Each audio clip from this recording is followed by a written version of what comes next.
The committee will come to order. Welcome and thank you for joining today's hearing entitled Supporting Farmers, Strengthening Conservation, and Sustaining Working Lands. After brief opening remarks, members will receive their testimony from our witnesses today, and then the hearing will be open to questions.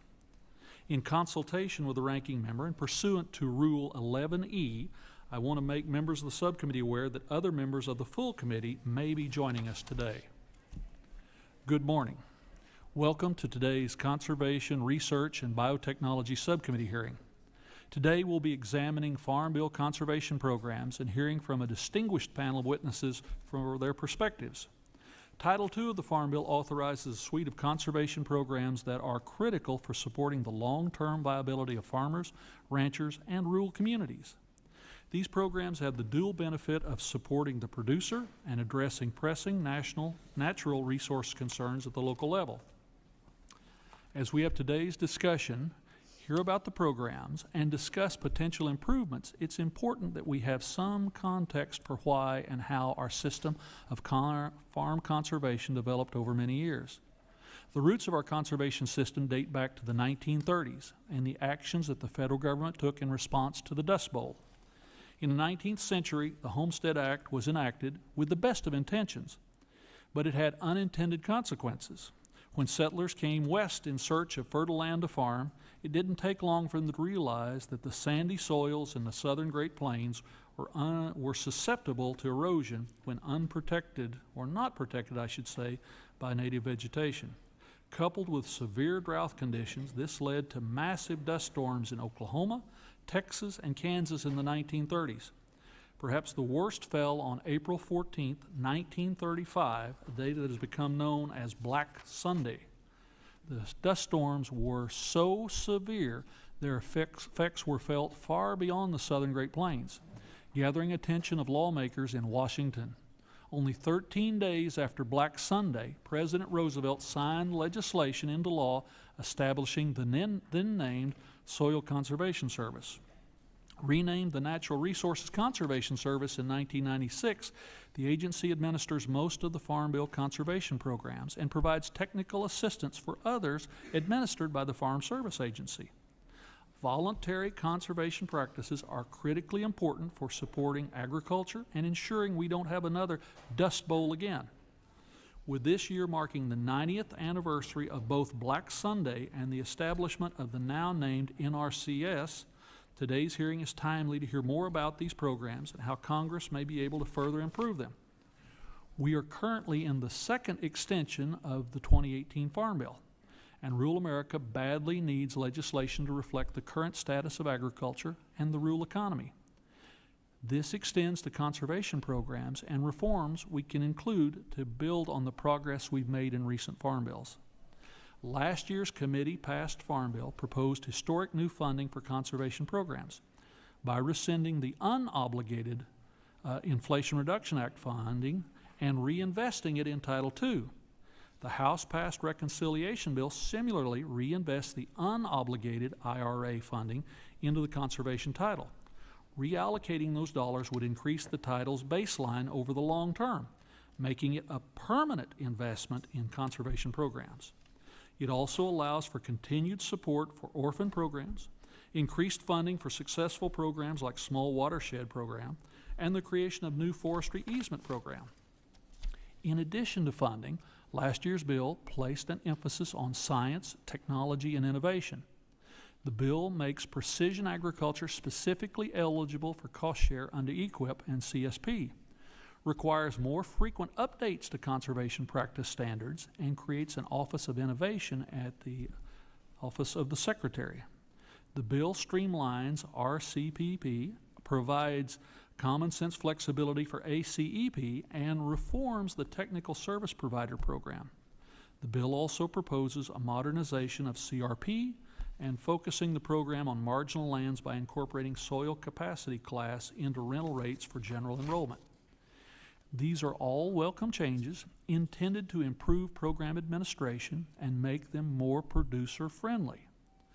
Farm Bill conservation programs have been so successful because they are voluntary, incentive-based, and producer-first. The programs have also been so effective because they are locally led, which allows for states and regions to determine the priority natural resource concerns. As we think about the next Farm Bill, it's important for us to keep all of this in mind. Conservation programs have been so effective because the flexibility built into them and because we have continually encouraged the local-led process to work. I'm proud of the work that this committee has done over the past several Farm Bill cycles to improve the programs because we know voluntary conservation works.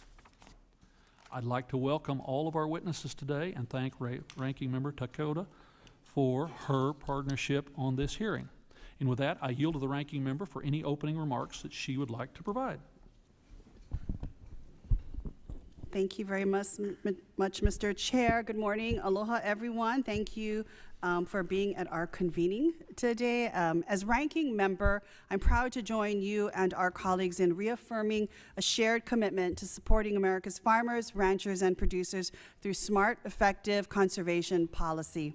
I also want to thank our panel of witnesses for being here today and extend an especially warm mahalo to Nicole Galase for traveling all the way, I think she came the farthest, all the way from Hawaii to share the perspective of food producers operating in some of the most remote and climate vulnerable parts of the country.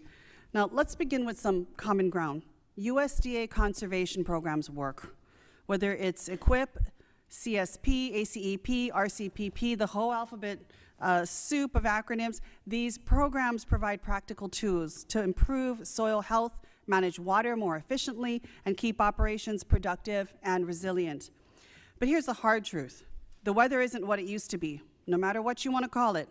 Climate change, extreme weather, shifting seasons. Our producers are living it every day. Longer droughts, harder rains, heat waves in April, frost in May. It's getting harder to grow the food, fuel, and fiber that this country relies on. And that's not a partisan talking point. It's reality for farmers and ranchers across this country. Programs like EQIP and CSIP can help producers adapt, but they've been chronically underfunded for decades, turning away thousands of qualified farmers each year, not because the programs don't work, but because demand far exceeds supply.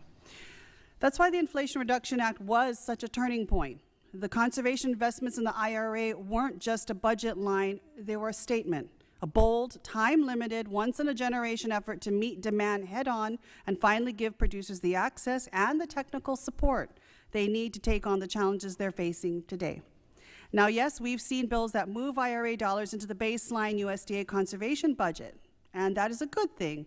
And on the surface, that might look like a step towards stability, but let's not lose sight of what made the IRA conservation funding different and powerful. The IRA wasn't about business as usual. It was about breaking the logjam.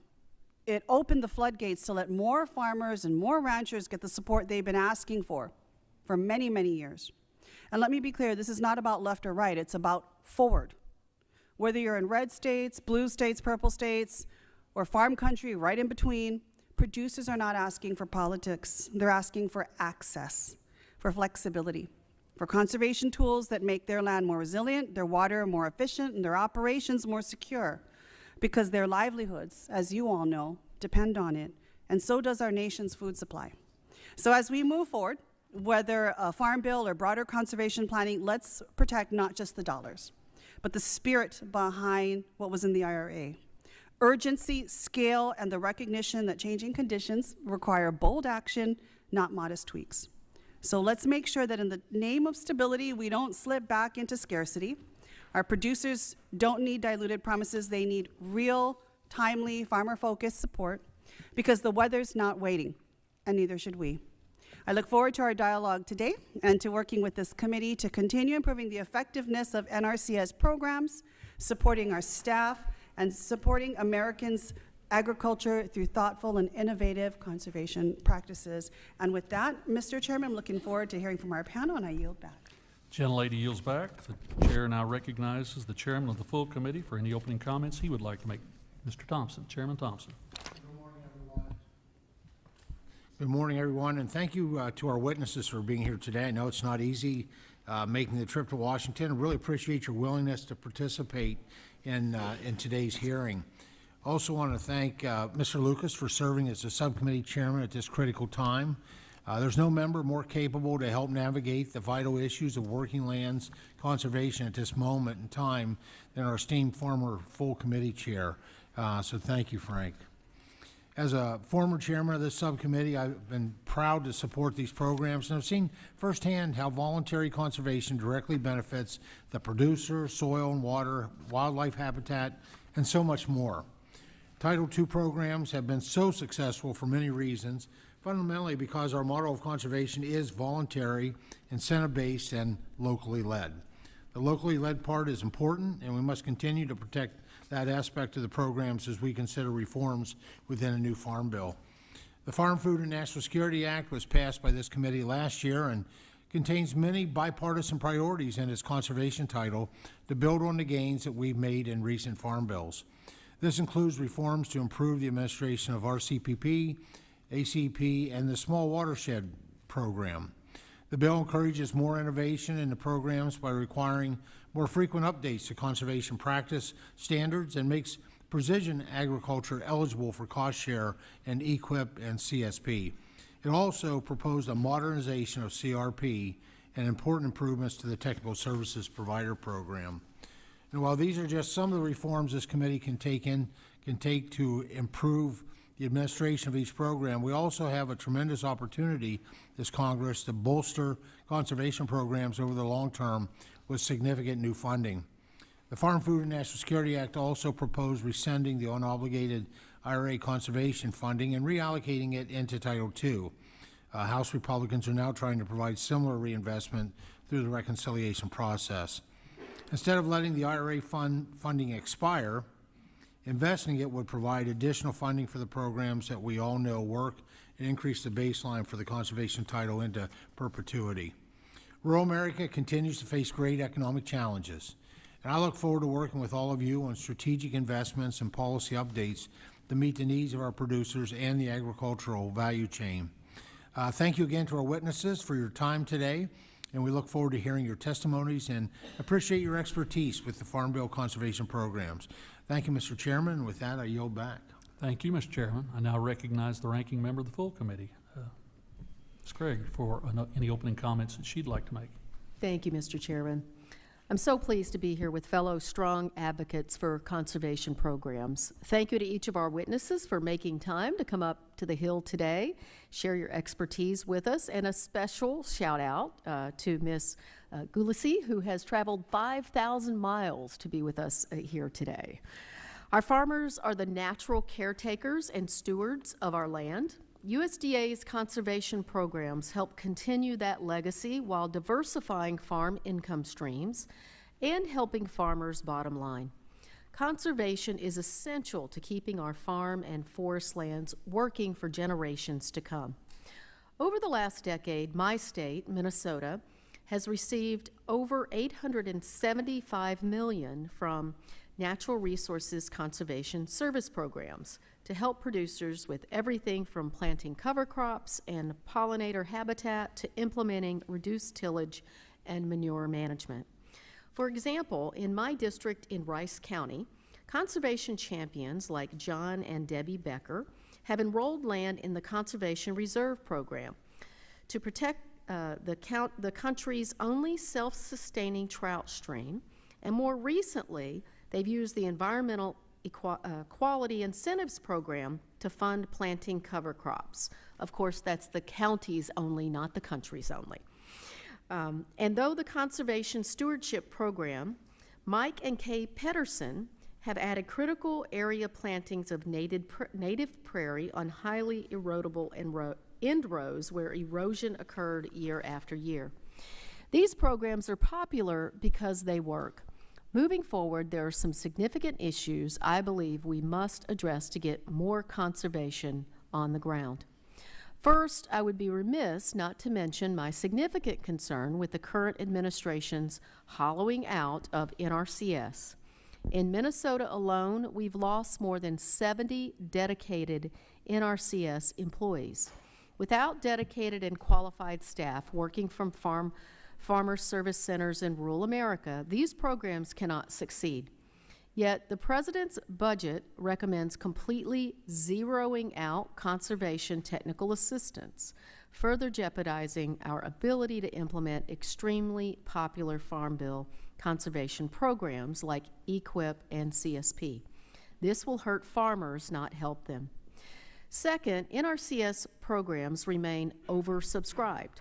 We've got to protect the remaining Inflation Reduction Act conservation funding by rolling it into the Farm Bill baseline. And we should do it in a manner that preserves the original intent of the investment and without busting up the Farm Bill coalition. We must make sure that money stays in the voluntary, incentive-based conservation programs that our farmers rely on.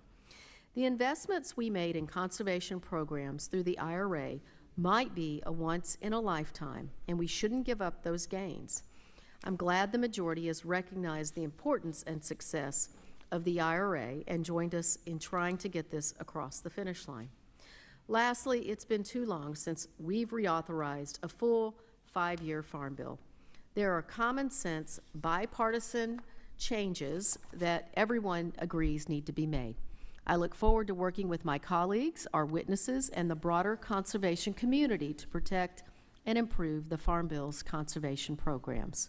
We have a tremendous opportunity to streamline program delivery, increase incentives for producer participation, and preserve farm, ranch, and forest lands for current farmers and our children, and especially for those of us who have them, our grandchildren.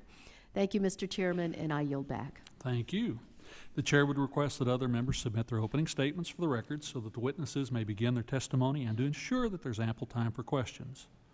Our first witness today is Mr. Russell Boening, President of the Texas Farm Bureau. Our next witness is Christopher McLeland, the Managing Director of the Agricultural Programs at Ducks Unlimited. Our third witness today is Dr. Dan Sebert, who's Senior Advisor and former Executive Director of the National Watersheds Coalition. Our next witness is Mr. Tim Fink, the Policy Director at the American Farmland Trust. And I'll turn to my colleague to introduce her constituent, my fellow cattleman. Thank you, Mr. Chair. And our fifth and final, last but not least witness today is Ms. Nicole Galase, the Executive Director of the Hawaii Cattlemen's Association. Mahalo, Mr. Chair. Thank you to all of our witnesses for joining us today, and we now proceed with their testimony. You'll each have 5 minutes. The timer's in front of you. It will count down to 0, at which time your time will expire. And with that, Mr. Boening, please begin when you're ready.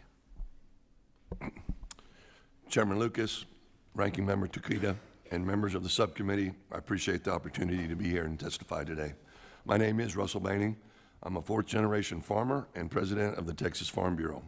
Along with my brother, we produce grain, cotton, and wheat while operating a 450-cow dairy and a beef operation outside of Polk, Texas, which is right southeast of San Antonio.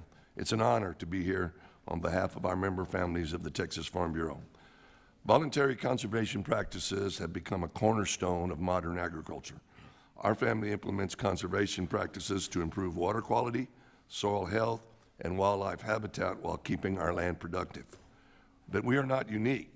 Farmers across Texas and across this whole country are seizing the opportunity to utilize conservation programs. For decades, USDA, NRCS, and FSA programs have assisted farmers in executing on-farm conservation practices. Farmers rely on working lands programs such as EQIP, CSP, and RCPP. These programs are highly successful, and the greatest challenge for producers is just gaining entry. All of these programs have become increasingly oversubscribed, with demand consistently surpassing available funding. For Texans, EQIP is of the utmost importance given the 50% set aside for livestock operations. In 2022, the Inflation Reduction Act allocated additional funding for these working lands programs. Currently, this IRA funding is temporary and does not alter the permanent baseline funding established by the 2018 Farm Bill. The One Big Beautiful Bill Act that's passed the House last month infuses roughly $11 billion in unspent RA funding into this baseline for these programs, while also adding $8 billion in additional baseline funding. Incorporating the IRA funds into the baseline would ensure that these funds continue into perpetuity and farmers can stay committed to their conservation work. CRP is a voluntary land retirement program that assists farmers in removing environmentally sensitive land from ag production. For many farmers, CRP serves as an important farm safety net by providing a reliable source of income during times when crop prices are low or when certain acres are less productive due to environmental challenges. By enrolling vulnerable or less profitable land in CRP, farmers can receive a guaranteed annual rental that helps stabilize their cash flow, thereby reducing financial stress and risk. We support the approach taken in the committee's bill that proposes using soil classification to determine CRP payments. This approach could better align rental rates with the productivity and environmental value of the land enrolled. By factoring in soil classification, payments could be more accurately tailored to reflect the potential ag value and conservation benefits of specific parcels. It would create a payment scale that incentivizes the enrollment of environmentally sensitive areas, which focuses on the parcels of land that the program was originally designed to protect. Farmers often express concern about the shortage of technical service providers available to assist with these conservation practices, as this lack of support can delay or limit their ability to implement these programs. Without sufficient TSPs, producers may struggle to develop conservation plans, complete necessary documentation, or receive expert guidance on selecting the effective practices tailored for their land. This shortage can be especially challenging in rural or underserved areas where access to trained professionals is already limited. Expanding and better supporting the network of TSPs is essential to ensure farmers can successfully navigate conservation programs and achieve meaningful environmental outcomes. Congress must invest in the TSPs that assist farmers in executing these practices. We strongly advocate that the committee work to make all conservation programs more practical, accessible, and supportive of modern agricultural challenges. Our members continue to advocate for increased funding and higher payment rates to better reflect the true cost of implementing and maintaining conservation practices. Also, simplifying application processes and reducing paperwork are top priorities, especially for small and beginning farmers who may lack the time or resources to navigate these complex requirements. Farmers seek more flexibility in program contracts and practice options to tailor the their conservation efforts to their unique operations. We ask members of this subcommittee to work towards reauthorizing the Farm Bill to ensure that farmers have access to conservation programs that promote environmental stewardship. Thank you for the opportunity to testify today. Thank you, Mr. Boening. Mr. McLeland, please begin when you're ready. Well, good morning, Chairman Lucas, Ranking Member Takuda, and members of the subcommittee. Thank you for holding this hearing and for the opportunity to testify on the importance of voluntary, locally led, incentive-based Farm Bill conservation programs. My name's Chris McLeland. I'm the Managing Director of Agriculture Programs for Ducks Unlimited in the Great Lakes Atlantic region, and I'm also a producer myself, supporting a small cow-calf operation in my home state of Missouri. It's an honor to be here this morning. As a proud partner of USDA, Ducks Unlimited has a long history of working with farmers, ranchers, and other private landowners across the country to restore and enhance millions of acres of waterfowl habitat. Ducks Unlimited supports balanced agricultural policies that help American farmers and ranchers be more competitive and successful in meeting the demands for food, fiber, and energy while conserving soil, water, wetlands, grasslands, and forests. DU's focus is not just on the financial assistance dollars delivered to agricultural producers and land stewards, but also the critical importance of conservation technical assistance, where partners such as Ducks Unlimited work alongside USDA and participating landowners to help them achieve their conservation goals. We're proud of our ability to deliver quality, science-based assistance with agricultural producers alongside NRCS. The federal flagship Wetlands Restoration Program, ASEP, Wetlands Reserve Easement, or WRE, is a voluntary, non-regulatory, incentive-based way for private landowners, farmers, and ranchers to protect and restore wetlands on their property. WRE also provides landowners a financially viable alternative for transitioning farmland with high inputs and low profits to functioning wetlands while continuing to focus investments in production on more suitable lands. and I've personally witnessed these benefits and the positive impacts WRE has to these program participants. NRCS also works with landowners to implement conservation practices on older WREs, allowing these lands to continue to provide ecosystem services for wildlife and people. One of DU's biggest priorities in the next Farm Bill is to ensure NRCS provides landowners with long-term stewardship opportunities. It is critically important that the program provide these additional tools to landowners to maintain their WRE and retain the associated wildlife benefits.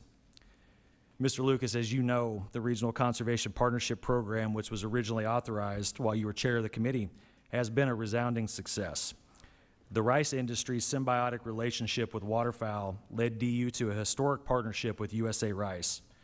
This partnership has had phenomenal success in delivering on-the-ground conservation to rice farmers, with more than 800,000 acres of rice impacted and over $100 million of additional conservation funding directed to these program participants. And while there still are administrative hurdles with the program, Ducks Unlimited asked Congress to provide thoughtful and targeted solutions that allow the program to continue to succeed. The Conservation Reserve Program, CRP, provides farmers and ranchers with additional financial options while improving soil health, enhancing water quality, and supporting wildlife habitat. And we do thank FSA and Administrator Beam for recently opening CRP general and continuous enrollments, and appreciate the committee's efforts in addressing policies last Congress that promote locally led activities and reinstate management tools and options such as mid-contract management, as well as increasing the rental rate payment practices under continuous CRP and state acres for wildlife enhancement. I've discussed our partnership with NRCS in providing conservation technical assistance when delivering these programs. This assistance, which is directly provided to the agricultural producers, is essential to the long-term success of a producer's conservation system. Conservation technical assistance is just as important as the financial assistance provided through the suite of Farm Bill programs. The priorities mentioned in my testimony were included in the Farm, Food, and National Security Act that passed out of the House Agricultural Committee last Congress, and I thank Chairman Thompson and the members of the committee for supporting Ducks Unlimited's priorities last Congress, and we ask you to continue to support those provisions in the upcoming Farm Bill. Ducks Unlimited proudly partners with NRCS and passionate farmers and ranchers and landowners who invest their own financial resources to bring these Farm Bill programs to their lands, and DU's mission to conserve, restore, and maintain wetlands and waterfowl habitat would not be possible without these voluntary programs. Thank you for your time. Thank you, Mr. McLeland. Dr. Sebert, you're recognized for 5 minutes. Ranking Member Tokuda and members of the subcommittee, I'm Dan Sebert. I'm a charter member of the National Watershed Coalition. I also served the coalition as executive director for over 20 years. To begin, I want you to understand that the Watershed program touches me on a personal level. I was raised on the banks of the Washita River, one of the original 11 upstream flood protection demonstration watersheds. I also witnessed the incremental improvements as one watershed dam after another was completed on those tributaries and creeks. Not huge, massive dams on the river, it was these smaller structures dotting the landscape, integrated into private farms and ranches, that shaped my views and my passion for a lifetime of service and conservation. While USDA may be better known for providing a financial safety net for farmers and ranchers, the department also provides an actual safety net for rural communities.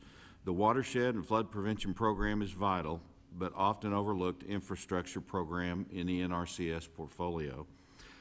I consider Chairman Lucas as the godfather of the program, an heir to the legacy of watershed leadership shaped by his family and community stalwarts in rural western Oklahoma.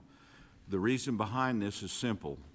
Of the nearly 12,000 watershed structures nationwide, over 2,000 of them are in the state of Oklahoma. As a matter of fact, 71% of those nearly 12,000 dams are in the states represented here by this subcommittee's members.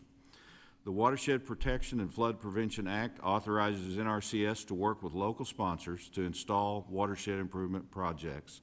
Projects provide flood prevention, water quality and quantity protection, agricultural water management, municipal water supply management, and wildlife habitat protection. The program has gained even more importance as a tool for helping farms, ranches, and rural communities adapt to increasing weather volatility and reducing risk against catastrophic weather events. The annual benefits these projects produce is over $2 billion.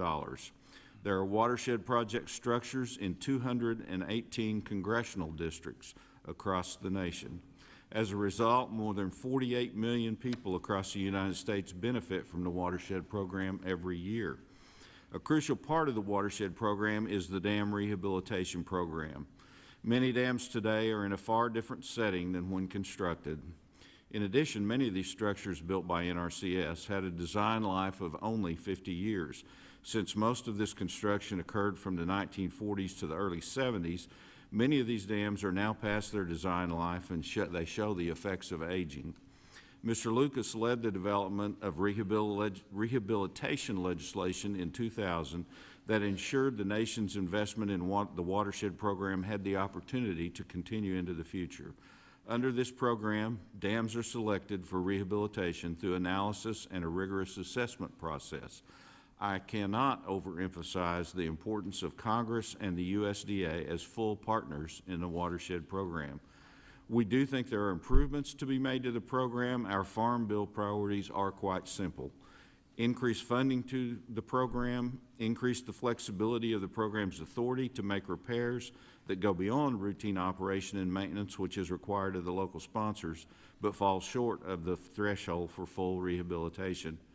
Provide flexibility in cost share to states, reduce the regulatory and administrative barriers that add years to project implementation, and add statutory language to provide oversight and accountability for program funds.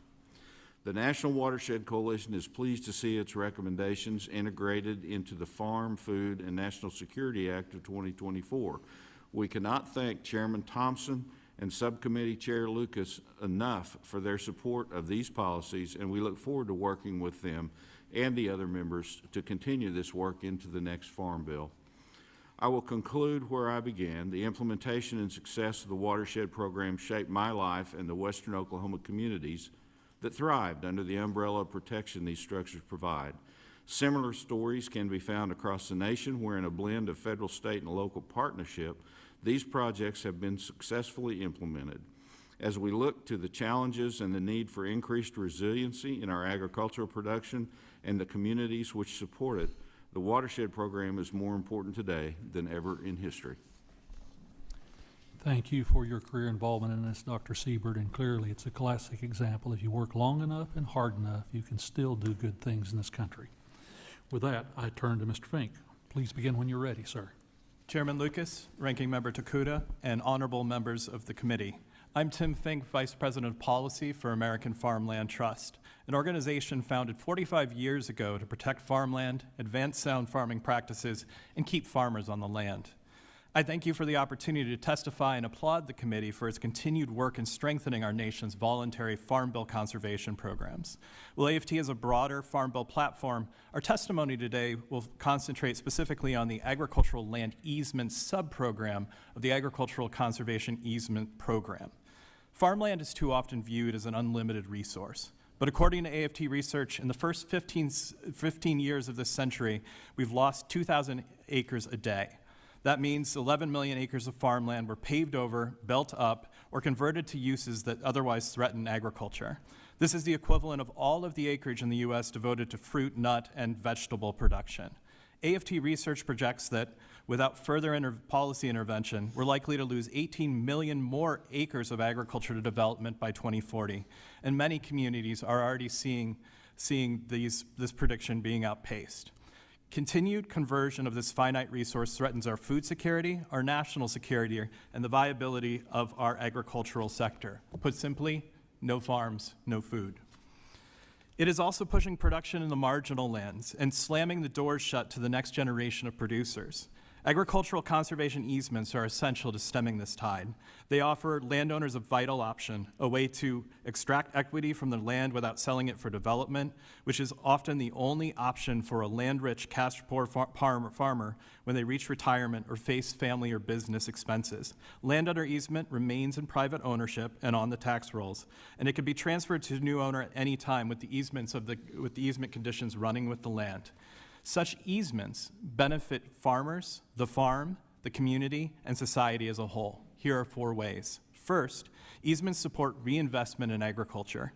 Research shows that farmers and ranchers use easement proceeds to improve or diversify their operations, purchase new equipment, land, infrastructure. Second, easements support the transfer of agricultural land. The sale of an easement can help finance retirement without a farmer needing to give up their most cherished asset. For aspiring farmers, protected land is more affordable. In fact, it may be the only land they can afford. Third, easements spur additional conservation. A recent survey found that the majority of landowners with easements have NRCS conservation plans, and over 75% have adopted at least 3 conservation practices. This is because of something we refer to as permanent syndrome. Farmers are more likely to make these long-term investments if they know that the land is going to remain in agriculture long enough for those investments to bear fruit. Fourth, easements benefit rural communities and economies.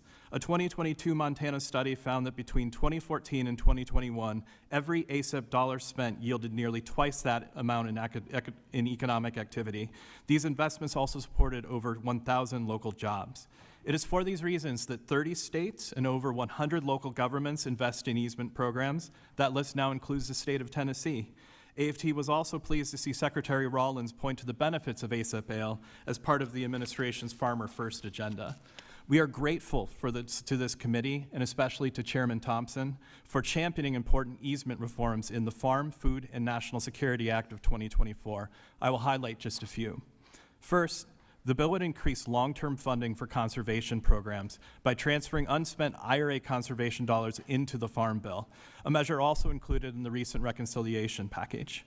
This is AFT's top Farm Bill priority, since it will enable more farmers to protect their land and implement the very practices they need to build more profitable operations for decades to come. Second, the bill would increase ASIP's general federal match and offer a lower match option for program partners. The increase in the match would enable more participation in the program in parts of the country where there are no matching funding to be found. The lower match option would provide an alternative for public programs that have had trouble reconciling their program rules with that of USDA. Third, the bill would streamline ASIP by empowering experienced certified entities to play a larger role. Certified entities help to reduce easement closing times and can do more to improve the experience for landowners. A greater focus on certification can reduce both costs and administrative burdens for USDA. And fourth, the bill eliminates ASIP-AL's adjusted gross income eligibility requirement. This change recognizes that an easement payment is different than a conservation cost share payment. This will also help reduce closing times and ensure that the program is focused on the lands most vital to conservation. I thank you again for being here and for your time. Thank you very much, Mr. Fink. And we now turn to Ms. Galase. You may please begin when you're ready for 5 minutes. Chairman Lucas, Ranking Member Tokuda, and members of the committee, I'm grateful to join you today to testify on the value of conservation programs that support our nation's livestock industry. My name is Nicole Galase, and I currently serve as the Managing Director for the Hawaii Cattlemen's Council, a statewide organization supporting ranchers who steward 750,000 acres, or nearly 20% of Hawaii's total landmass. HCC is an affiliate of the National Cattlemen's Beef Association, which is the nation's largest and oldest national trade association representing the U.S. cattle industry, and represents over 250,000 cattle producers. Cattle producers own and manage considerably more land than any other segment of U.S. agriculture, or any other U.S. industry for that matter. America's cattle producers collectively manage over 650 million acres, nearly 1/3 of our nation's continental landmass. Some of the biggest challenges and threats to our industry come from the loss or conversion of our natural resources. In Hawaii, like many other states, we face a decline in pasture lands. A decline in pasture inevitably leads to a decline in agricultural production, which weakens food security. Our goal is to keep grasslands green. Since our livelihood is made on the land, resource stewardship not only makes good environmental sense, it is economically fundamental. Maintaining robust voluntary conservation programs must remain a top priority for both USDA and this committee. Accomplishing this goal is impossible without the flexibility and attention to locally led decision-making. Cattle producers take pride in our efforts to improve the land and are always looking for partnership opportunities. I urge the committee to promote initiatives in the Farm Bill that allow NRCS programs to foster innovative and common sense land management. Additionally, mandates that stifle implementation or a one-size-fits-all approach simply does not work in the cattle industry. These efforts to standardize programs limit producers' ability to utilize the unique practices that help their individual operations thrive. The EQIP program is a popular funding source for Hawaii cattle producers. In one example, a Hawaii rancher utilized EQIP for cross-fencing to improve his rotational grazing, allowing him to double his herd size while improving soil health. For this producer and others, accessing technical assistance is crucial to success. NRCS staff provide guidance to maximize both productivity and sustainability. And access to EQIP and conservation technical assistance improves soil health, controls erosion, and ensures improved water quality. It's clear through my experience with NRC and FSA that lack of funding is not our primary roadblock. Especially when it comes to EQIP, the 50% livestock carve-out is effective in ensuring that necessary monies are available. Access to technical assistance and inefficient funding distribution are the most significant hurdles to producer success. While these hurdles were acknowledged in the 2018 Farm Bill, few policies actually increase functionality. NRCS was designed to function as a locally led federal agency. While this seems counterintuitive, its structure has proven invaluable for farmers and ranchers who seek specialized solutions for local conservation challenges. Local populations hold a deep understanding of their land, their ecosystems, and their unique challenges. These stakeholders know better than anyone else where to dedicate resources to address urgent and high-impact concerns. This insight allows conservation projects to be tailored to the specific needs of the area, reducing costly missteps often seen when national programs are forced on states or counties. In short, locally led conservation combines the right knowledge, community buy-in, and targeted solutions to efficiently stretch every dollar spent. As policymakers consider the sustainability of the U.S. agricultural industry, environmental sustainability is only one leg of a three-legged stool. Economic prosperity, social awareness, and voluntary conservation go hand in hand, and we're always looking for conservation opportunities that will have tangible benefits for the environment and to help improve our ranching lands. USDA's conservation programs are an asset to cattle producers, but only when implemented in a practical, producer-friendly, and voluntary manner. With USDA as a partner, American ranchers maintain open spaces, healthy rangelands, and wildlife habitat while leading the world in quality protein production. Together, we can conserve our country's natural resources, maintain economic prosperity, and ensure a viable way of life for future generations. I thank the committee for the opportunity to testify, and I look forward to questions. Mahalo. Thank you very much. And thank you to all of the witnesses for your testimony today. At this time, members will be recognized in order of seniority, alternating between majority and minority members, and in order of arrival for those who joined us after the hearing convened. And you will be recognized for 5 minutes each to allow everyone to get as many questions in as possible. I now recognize myself for 5 minutes. Dr. Sebert, thank you for your testimony and your perspectives on Public Law 566. In your view, what do you think are the most helpful improvements that Congress could provide to the small watershed program and rehab program? Mr. Chairman, I would direct you. Your microphone, Mr. Chairman, or Mr. Doctor. I pulled a Jimmy there, sorry. I would direct you to our Farm Bill priorities that you are familiar with, not the least of which is the opportunity for NRCS to address remedial and repair work on aging structures that exceed the level for operation and maintenance for which the sponsors are responsible, but fall short of full rehabilitation. There's a body of work there that needs to be addressed, and it will require Congress pointing NRCS to that work for that to happen. Last year's committee passed a farm bill contained provisions to specifically authorize cost share for remedial actions on PL 566. These actions would include the deterioration of a component of a structure faster than expected, or structural damage caused by weather or storm or weather event. So drilling in on this further, Dr. Sebert, in your view, how might such a change improve the administration of the program? We're getting down to the nuts and bolts here. This body of work carries an element of risk, and the action that the policies that were put forth in that version of the Farm Bill would buy down that risk, which protects both the sponsors of the project as well as USDA and perhaps most importantly, those living downstream from this flood protection. Just one more moment, Dr. Sebert. In the nature of the upstream flood control, remind our friends that these are smaller interlocking dams, most of which hold no water, simply catch and then meter out at a safe rate these rainfalls. Just the general concept. Yes, these small watershed structures are built in a series. Many times the head of the watershed area will have 2, 3 of these structures on it that catch the rainfall, catch the water, and then release it over a period of 7 to 14 days, rather than uncontrolled release from rain events in the upstream reaches of the watershed that send a flash flood or extensive flooding in the main tributaries. President Boening, I appreciate your comments and your testimony about the need to simplify programs and reduce paperwork.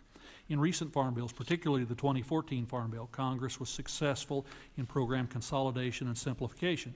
Since Congress has at times tended to create similar or overlapping programs, sub-programs within larger programs, and regional carve-outs, it seems to me that such simplification must be necessary to restore clarity and update the statute.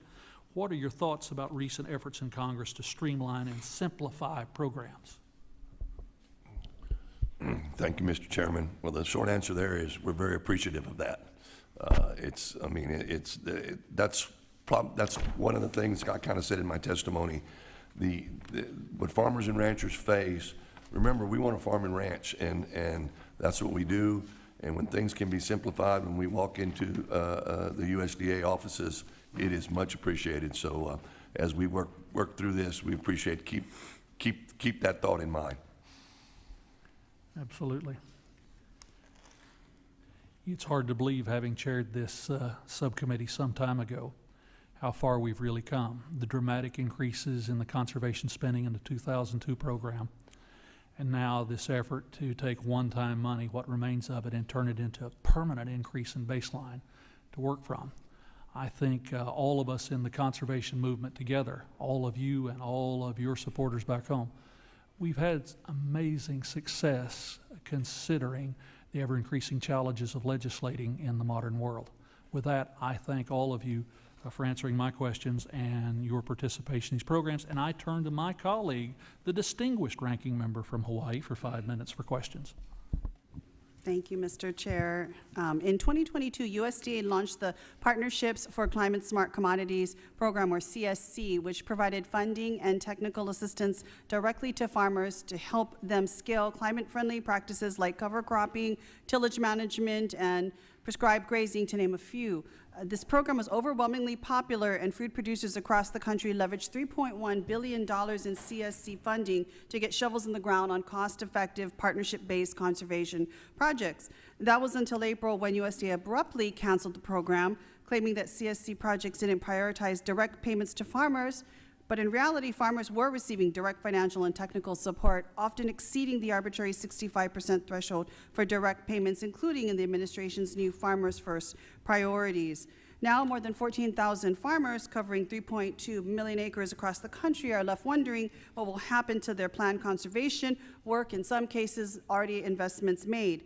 There's nothing Farmer First about yanking the rug out from under these farmers, if you ask me. And the USDA, we know, has promised to replace CSC with the Advancing Markets for Producers Initiative, or AMP. But it's unclear when project reapplications will in fact be reviewed, how much funding will be available, and what farmers who are planning on this funding are supposed to do with the work that's already ongoing. Ms. Galase, in your written testimony, you mentioned that you are eager to apply for AMP to continue projects started already and invested in under CSC, and you are currently in conversations with the USDA about this reapplication. What impact has frozen CSC funds had on planned conservation work and on your producers? What has been the impact on them, given many have already made investments in the ground? Thank you for highlighting this issue. We did see the Climate Smart Commodities program as something that was going to help our producers. We had funds going directly to farmers, ranchers, and foresters. Because it was canceled, those projects are canceled as well. All those contracts were canceled, and if a producer is extremely fortunate, they're going to be continuing those projects on their own dime, but that was not planned for. And as you know, in agriculture, you need to plan for years ahead. We went through the hard work of getting them through the arduous onboarding process, and we had those funds on the ground. Producers were starting the work. Now they're essentially finished, and they don't know when they're going to get the funding back. And the producer engagement teams, such as the Hawaii Cattlemen's Council, who are helping with that difficult onboarding, a lot of the other organizations have lost dozens of employees who are now unemployed, and in looking at applying for the next Advancing Markets for Producers initiative, we're now applying with a very bare bones team. Okay, thank you. So this has definitely had an impact on our producers. I know for many, they don't have the cash flow to just continue on their own, and any investments made that have been not refunded at this particular point is a definite loss to their bottom line. And as you mentioned, employees fired are very hard to rehire in a tight labor market like the one that we are in. A question to the panel as a whole. There's been a lot of discussion about technical assistance and technical support as being critical. Mr. McLeland, your testimony also cites the importance of NRCS staff being able to help farmers access the technical assistance they need to be able to enroll in these conservation programs. What we do know is with the president's initial budget, he actually proposed eliminating completely CTA funding. We do know that yesterday there was some restoration of that particular funding in the appropriations bill, but we also know that CTA funding has decreased year after year after year. It's never enough. So to the panel, what impact is going to be the result of NRCS being slashed by the $800 million, staffing in the thousands lost to NRCS, and CTA funding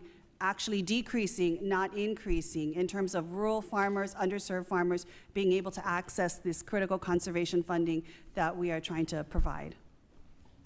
I don't know who wants to take it up.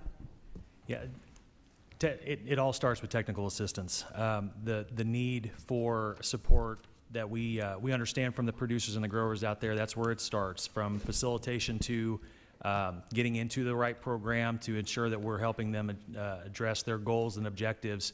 It's going to be very difficult to deliver incentive-based voluntary programs without conservation technical assistance. That it all builds off a solid foundation of conservation planning. Thank you. Anyone else want to take the answer to that? Watershed work is a long-term proposition, requires years of planning and work, and so any disruption of that flow does impact the outcome in terms of the ability to implement watershed program work. We are similarly concerned about the damage this could do to the conservation delivery system. And I just note that not all farmers necessarily want to enter into a specific farm bill program. The conservation technical assistance allows them to get planning and the expertise they need. So it's yet another important avenue for really serving farmers and ranchers. Thank you, Mr. Chair. I yield back. Gentlelady yields back. The chair now recognizes the gentleman from California, Mr. LaMalfa, for 5 minutes. Thank you, Mr. Chairman. Appreciate the opportunity to join you in committee today. Key topic, very important to my home district in California as well, with over 500,000 acres of rice, as well as other adaptable habitat for the betterment of waterfowl and conservation. So, as you know, I'm in my real life, I am a rice grower in the Sacramento Valley, and my farm and many of my neighbors have utilized the EQIP program in the past, and have done at least a certain amount of effort to provide the habitats to all the many species we have in the flyway and so plentiful in the Sacramento Valley. In the 2018 Farm Bill, there was a provision included to allow the Secretary to enter into EQIP contracts for up to 10 years for practices solely for the benefit of wildlife, including post-harvest flooding. It would help maintain seasonal wetlands for the waterfowl and migratory bird habitat. So, to my knowledge, USDA has still not carried out any contracts for longer than a few years, a couple years at a time. So I'm curious, with the provision that we worked on in 2018, why have not then been more longer, up to these 10-year contracts that the bill provided for, as depending to what level you're participating, the infrastructure, the effort you might do in shaping your lands, shaping irrigation systems and other aspects of what you would do to enhance waterfowl and conservation does require a certain amount of effort, certain amount of investment in doing that. So for Mr. McLeland, what's your familiarity with EQIP putting out actual 10-year contracts? Again, because if I was going to invest in it, I would want to be able to know that I'm going to get a return, that the money I spend, the effort I make, is going to be more for than just a couple years, and maybe I don't get to be in that contract after that, and you're out that effort, which I think most people that participate at all probably wouldn't mind being in it for a longer period of time. It's not a hard thing. It's not like, say, in some cases, permanent easements, which shy a lot of people away. So what do you think about that? Yeah, thank you for the question.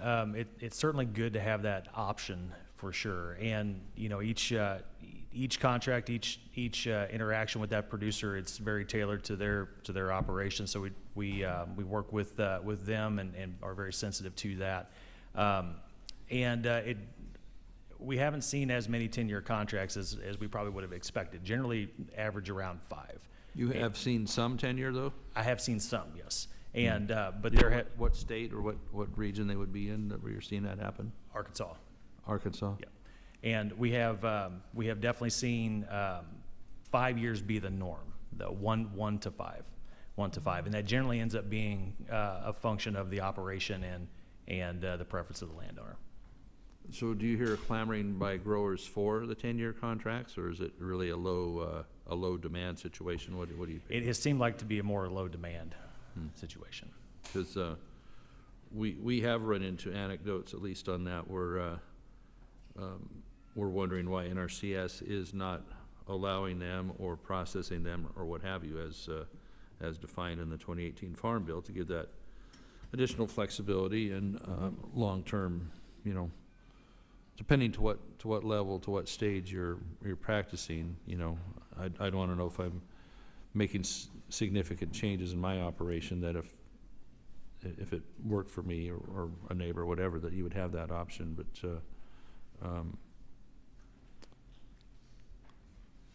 I guess we need to get a little more direct input from folks that have sought these 10 years. Anything else you would have?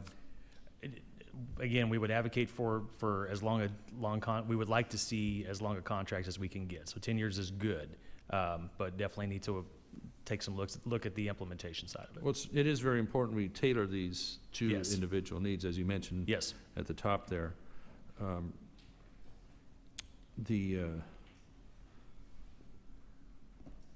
Well, heck, I know it's a positive thing, and that, but we'll have to get some more information together on the anecdotes. But is NRCS generally cooperative on doing them? Do they have any reason, maybe in the California region that you're aware of, that they're not putting them out internally? Not that I'm aware of. All right. Okay.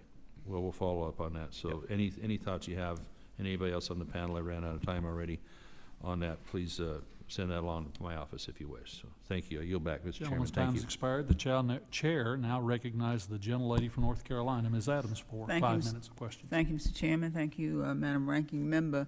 And thank you all to the witnesses who have come today. President Trump's 2026 budget proposal would cut funding that goes toward conservation, technical assistance at the USDA. And there's language that would cut the USDA's Natural Resources Conservation Service staff. And yesterday, the House Ag Appropriations Majority released a bill that aligns with that by slashing funding by 5% below fiscal year 2025 to the Natural Resources Conservation Services conservation operations. And so this is going to make it harder for farmers to get technical assistance as it relates to conservation. So for Mr. Fink and Mr. Leland, can you explain how slashing funding for operations and technical assistance programs affect the effectiveness of conservation programs, the future of farming, and the day-to-day experiences of farmers? We're definitely concerned about potential cuts to conservation technical assistance. A lot of farmers, as I mentioned earlier, are not necessarily interested in entering contracts on farm bill programs, and so that is the funding that they access just to get that general technical assistance. And I think it's absolutely critical to recognize that for a lot of NRCS staff, these are boots on the ground. These are people working directly with farmers who have trusted relationships. You cannot severely slash that funding without actually impacting the staffing component. Okay, Mr. Fink? Yeah, and I would agree. As I mentioned earlier, conservation planning starts with technical assistance, and these are long-term relationships that these conservation planners have with these producers, and it's a long-term investment.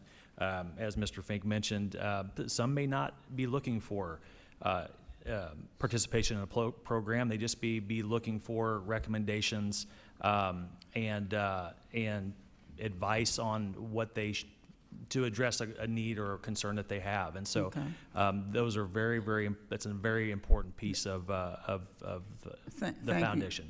Thank you very much. So could you explain how this proposed cut might affect the intended outcomes of conservation efforts, such as lowering production costs for farmers and achieving better environmental results? Yes, sir. You can go right ahead. Just given the importance of conservation technical assistance, it would be very difficult to ensure that the programs are implemented to the degree that they would be otherwise. Okay. Well, I agree with you. Well, let me move on. One of my main priorities on the broader committee is advocating for racial equity and justice in agricultural spaces, and it is the same for this subcommittee. Because when we help minority or black farmers, we help all farmers.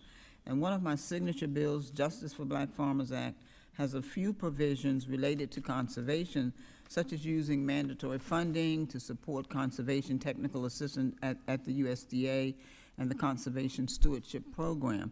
And at a time when farmers are facing more climate-related pressures than ever, it's vital for Congress to give them the resources that they need to remain resilient and profitable. Hurricane Helene devastated Charlotte, which is where I represent, and the surrounding areas. Unfortunately, we've seen devastating impacts of natural disasters on farm country in the past few years. So for Ms. Nicole, is that Galase? Galase. Is that right? Galase. Okay, thank you. So can you tell us about the role that USDA conservation programs like EQIP play in helping landowners recover from natural disasters? Sure. EQIP has been really essential for recovering from natural disasters. EQIP funds things like,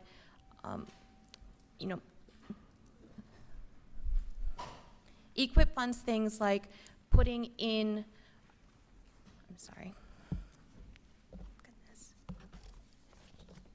EQIP funds things that reduce erosion, You can put in windbreaks so that there's less erosion, and these are things that prepare you for when natural disasters come. We are seeing things like flooding. We're seeing things like drought. So reservoirs that EQIP funds, that allows us to capture the water when we need it in order to be prepared for when disasters like this happen. Reaching our historically underserved producers, these are the producers who normally don't have access to these programs. And so we need to build the trust for them to step into those NRCS offices and know that they're going to get the help they need with the technical assistance that needs to come with it so they can be successful. Thank you very much, and thank you to all of our witnesses today. Mr. Chair, I yield back. Gentlelady yields back. The chair now recognizes the gentleman from Indiana, Dr. Baird, for 5 minutes. Thank you, Mr. Chairman. And, you know, I think it's very appropriate that you mentioned the Dust Bowl and the Soil Conservation Service in your remarks, because it's relevant to what we're talking about in this committee. And I wanted to share with you, when I was a young kid on the farm in Indiana, we had one of the worst floods that I had ever seen, and it took out railroad trestles and filled, an example, a 5-gallon bucket of water in a very short period. We even had, back then, we fed hogs on platforms, wooden platforms, and put feeders on them. When we saw pigs going down that flooded stream, still on the platform, and there wasn't anything you could do about it. But my point is, the local farmers got together with the Soil Conservation Service and implemented the small watershed projects. And so when I get around to it, Dr. Sebert, I'm going to start with you, but the question goes to all of you. But those small watershed projects that went up the tributaries rather than a big main dam on a main stream, and went up the tributaries, and those small dams functioned like the water tank on a toilet, in my opinion, and let it out slow. And we haven't had a flood in that area since that. I'm sorry, sir, but anyway. But we haven't had a flood in that stream since then. The only thing I see happening is that they've come to the end of their useful life, and there's some thought about maybe taking those out. My suggestion would be that we restore them and replenish them. But going on to my question, science, technology, and innovation, they're really central to the progression of American agriculture and have led the U.S. agricultural industry being the most reliable and efficient in the world. So how can we be sure to maintain clear eligibility requirements for these conservation programs that we're talking about, paving the way for implementation of new technologies when they come about, like precision agriculture and technologies or new land management practices? So then I'm going to go back, Dr. Sebert, if you would like to comment on my original thoughts, and then the rest of you on this precision agriculture, that would be appreciated.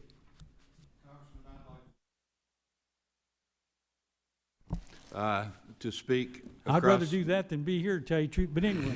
to take you across the country and let you tell that story. There are, in fact, 132 NRCS structures in your state at this point in time. I agree with you that in the majority of the cases, it's not take them out, it's rehabilitate them and continue to provide those benefits. Highway culverts, county road culverts, bridges, school bus routes have all grown accustomed to the protection those structures provide. And to take them out, in my opinion, would be an error, and folks would learn fairly quickly with the volatile weather we see around the country that something was doing a good job, even though it was a silent sentinel. Somebody didn't know it was there. They didn't know what the function of it was. It was providing the protection necessary to keep commerce going in that county and keep kids safe going to school.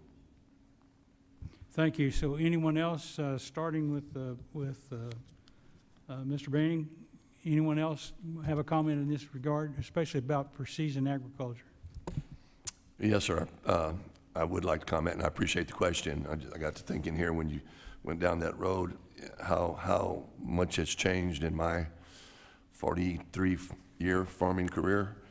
And things just simply like GPS has enabled us to move to things like minimum tillage and nutrient management.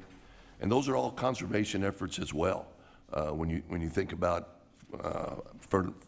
fertilization application rates that you can tailor as you go across your field and apply them at variable rates to, because then there is no excess. You don't overuse it, you don't underuse it.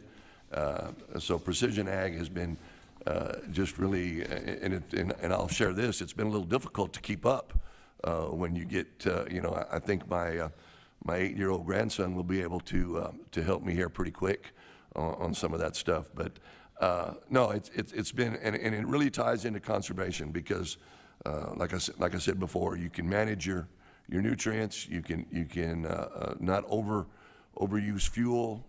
It's been a good thing. Yeah, I would just comment quickly that I concur with Mr. Boening's comments here as well, and would also add that technology is providing opportunities for us in our space too to better utilize conservation as part of an on-farm operations where, in this case, wetlands may provide a suitable alternative and fit well within a farm operation, strengthening the bottom line and increasing profitability too. So precision is helping us identify those opportunities. Thank you, and my time's up. I'm sorry for the last two, but we can talk later. I yield back, Mr. Chairman. Gentleman yields back. The chair now recognizes an old colleague from the Science Committee, Mr. Sorensen of Illinois, for 5 minutes. Thank you, Mr. Chairman. Always fun to be able to talk about the intersection of agriculture and science. Today we are at a critical point where we must do more to conserve the fertility of our land by investing in soil resilience. Not doing so would risk the very foundation of our food and energy systems. Recent reports from the National Weather Service underscored a stark reality. Our land management choices have real and often dangerous consequences. On May 1st of 2023, multiple crashes occurred on Interstate 55 near Springfield, Illinois, in Congresswoman Budzinski's district. 37 people were seriously injured and 7 people died. The dust storm originated from freshly tilled and planted farm fields picked up and lofted by 40-mile-per-hour winds. But this wasn't a one-time deal. Less than a month ago, a dust storm in my district, southwest of Bloomington, Illinois, quickly tracked northeast on the heels of strong winds, causing zero visibility on roads and highways. And I, coming back from Washington, D.C. to my district, watched as the dust storm moved over O'Hare Airport, causing massive delays. Now, thankfully, no one died because of the quick action and the funding of the National Weather Service. Meteorologists like me, we call these dust storms, but more importantly, they're erosion events, the result of overly tilled, unhealthy soil, which creates dry, dusty earth that can easily be carried off by high wind. It's a similar tale to what happened in the Dust Bowl years of the Central Plains in the 1930s. It's not a visibility issue. It's not just a visibility issue. What we're seeing here is our nutrients go into the air and are gone. And we can prevent these disasters by ensuring that our farmers have the funding and the assistance that they need to implement smart ag, like no-till or cover crops that mitigate erosion and improve soil health over time. These practices not only ensure that our farmers can withstand stronger weather events, but also protect travelers in our communities. What happened in my district in Bloomington and downstate in Springfield should serve as a wake-up call, because this could easily happen next May or even in this fall if we're still in drought condition. The USDA's Natural Resources Conservation Service, or NRCS, plays a vital role in how we move forward, but it requires the funding and the staffing needed to meet the moment. Unfortunately, we're seeing is an administration that is hell-bent on making cuts to USDA's workforce, specifically within NRCS. With a massive $300 billion cut in food assistance on the horizon, it's hard to envision how this committee will pass a farm bill that sufficiently provides support through conservation programs like EQIP and CSP. Mr. Boening, in March, West Texas experienced its own erosion event, turning the sky an eerie orange across the Permian Basin from El Paso to Dallas-Fort Worth. How can we best integrate smart agricultural practices into risk management planning to prevent future events? Thank you for the question, Congressman. Climate, we have climate change. We know that. We experience it. Some of that's brought on by some extreme drought that we've had in those areas. And these conservation practices that we've been talking about, since 10 a.m. this morning, are really the tool that we need to use as we go forward. I mean, you mentioned cover crops, you mentioned minimum tillage. Some places, not everything works exactly the same in every area. Right. I'll just use my area somewhat. We cover crops on our dryland acres, non-irrigated acres, are difficult because of limited rainfall. So we go back to doing as minimum tillage as we can, leaving as much residue on the surface as we can, and planting buffer zones, whether they be windbreaks, whether they be grass waterways, grass strips. Those are all things that we need to look at as we go forward, and we need to work on the funding for those, quite frankly, and we understand that. Thank you, Mr. Banning. Dr. Sebert, my time is limited. I appreciate your soil and water conservation work. My focus in meteorology school was hydrology and stream flow management. Could you explain in the last 30 seconds that I have how important it is to lock the nutrients into the fields, keeping them out of the rivers, and more importantly, how Congress and the federal government should support the effort? The Watershed program has the capacity to do just that, Congressman.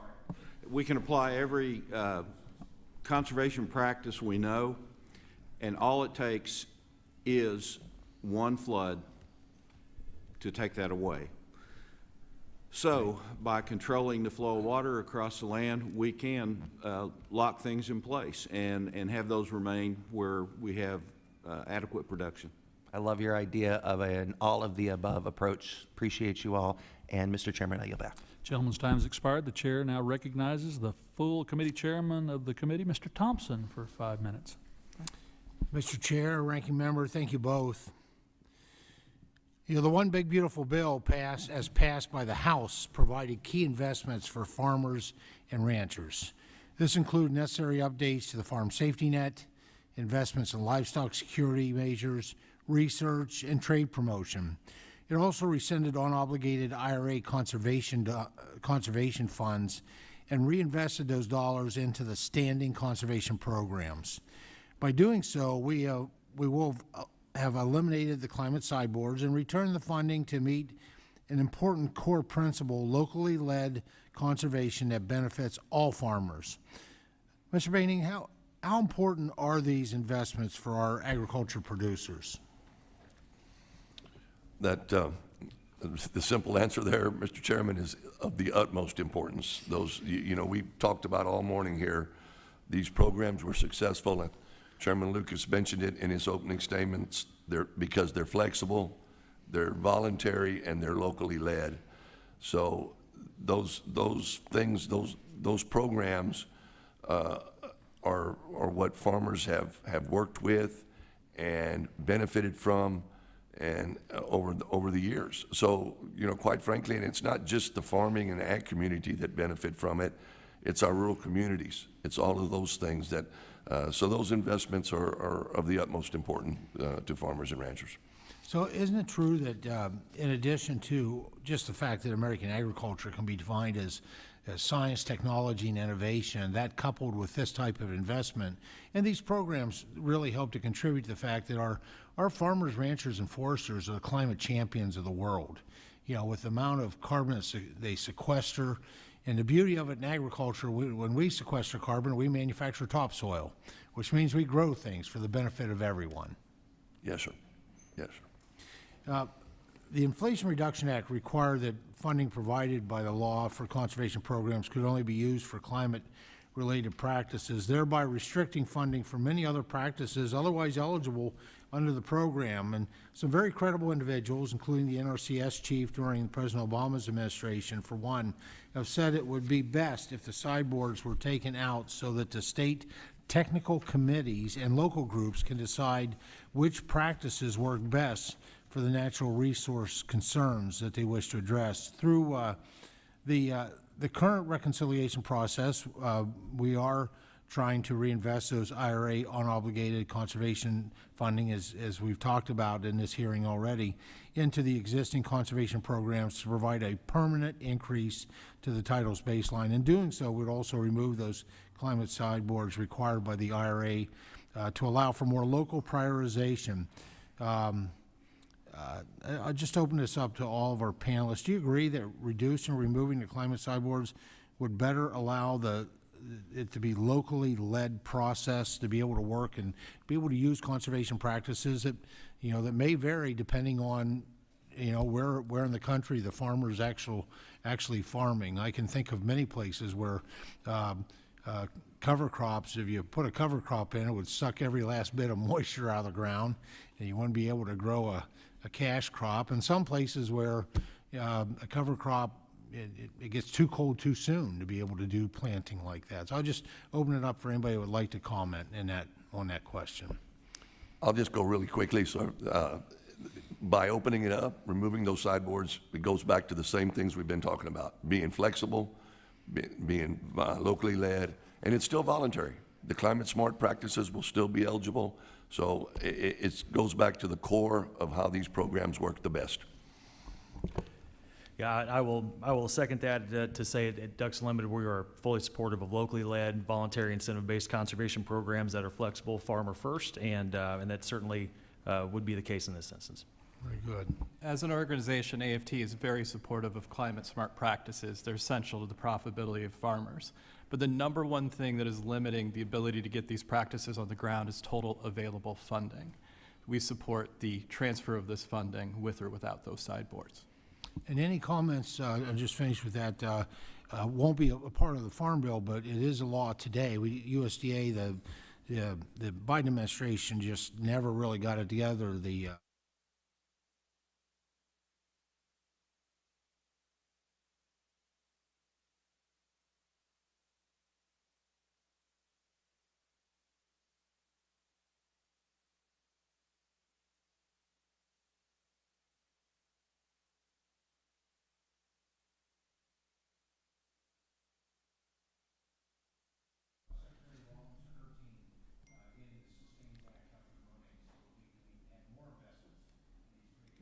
Programs. Thank you, Mr. Chair. Gentleman's time has expired. The chair now recognizes the gentleman from New Mexico for 5 minutes. Mr. Vasquez. Thank you, Mr. Chairman, and thank you, Ranking Member. It can't be lost on us today that we're sitting here for a hearing titled Supporting Farmers, Strengthening Conservation, Sustaining Working Land, when just 3 weeks ago, some of my colleagues on this committee voted essentially to gut the Farm Bill and limit the chances of passing the historic bipartisan Farm Bill. So I think if we're going to talk about conservation, let's talk about conservation initiatives that are effective, that are based in science, and that are supported by farmers and ranchers on the ground, not the talking points from the White House. Because I am limited on time this morning, I'm going to make this easy and ask our panel some simple yes or no questions and shift the focus to some legislation that we can pass, apart or as part of a Farm Bill, hopefully. Mr. McLeland, you stated that you learned early on that agriculture and wildlife conservation were not mutually exclusive activities, which is something that I completely agree with. Do you still agree with this? Yes. Well, then I think you'd support my bipartisan bill, which is the Habitat Connectivity on Working Lands Act, which was written for this exact purpose and expands voluntary USDA programs to improve wildlife corridors on private working lands, including habitat for waterfowl and upland bird habitat. Thank you, Mr. McLeland. Thank you. Mr. Fink, do you agree that farmer-to-farmer education, which creates mentorship opportunities between experienced and new producers, is a valuable tool for farmers using federal dollars? Yes, it is in fact one of our top Farm Bill priorities in conservation. Well, thank you so much. That's the idea behind my bipartisan Farmer-to-Farmer Education Act, which creates mentorship opportunities between experienced and new producers, and I appreciate your support for this approach. Thank you for your leadership on it. Thank you. Thank you. Ms. Galase, you said that the cattle industry is threatened daily by government overreach in part of your opening statement documents, and it's one of the impediments to conservation for ranchers. Is this correct? Yes. Well, I think you'll be happy to support or endorse my bipartisan bill. That's exactly what this does. The Ranching Without Red Tape Act aims to fix this issue by removing bureaucratic delays so that ranchers can make much-needed improvements on time without having to renegotiate their leases on federal land. Thank you, Ms. Galase. Mr. Boening, in your testimony, you raised concerns about the closure of NRCS offices, which is something New Mexican farmers are also facing. Is this still an issue for farmers in Texas? Yes, sir, it is somewhat, yes. Thank you so much. Well, I'm sure that you'll also then hopefully support my legislation, which is the Honor Farmer Contracts Act, which stops the USDA from indiscriminately closing NRCS offices and requires the federal government to honor its already signed contracts with American farmers and ranchers. Thank you, Mr. Boening. I want to thank you all for your support of these bipartisan legislative priorities that I hope get to see the light of day both in this committee and the House Natural Resources Committee, because these are important priorities in which, if we have the absence of an actual farm bill, we can't pass to help support farmers and ranchers across the country. And that's why I've introduced this full package of legislation designed to meet those goals. These are practical bills that are crafted with input from farmers and ranchers that strengthen conservation partnerships, expand wildlife corridors, and help producers sustain and grow their operations. I believe this is the kind of work that we should be focused on, both in our subcommittees and in the full committee, delivering real solutions that producers in New Mexico and across the country are asking for. Instead, and unfortunately, the priorities of this committee have advanced a bill that just cut SNAP and delayed or eliminated billions of dollars from farmers, families, and food retailers. So if we're serious about supporting farm country, we should act like it. I urge my colleagues to continue to support farmers and hold legislative hearings just like this one and markups on common sense bills like mine that I've laid out today, bills that actually solve our problems for our constituents and for farmland and for farmers and ranchers across the country. Thank you so much. I yield back, Mr. Chair. Gentleman yields back. The chair now recognizes the gentleman from Indiana, Mr. Messer, for 5 minutes. Thank you, Mr. Chairman, and thank you all for sharing your testimonies in committee today. My son-in-law owned a farm together we bought a few years ago, which, by the way, the neighboring farmer that plants it uses no-till, so we try to address good soil practices. To address some drainage and erosion problems, we put in drain tile and had some earthen dams built. While it solved the erosion and runoff issues, it bore a hefty price tag, and it'll take us about 3 years from the cash rent to pay off the upgrades that we put on that property.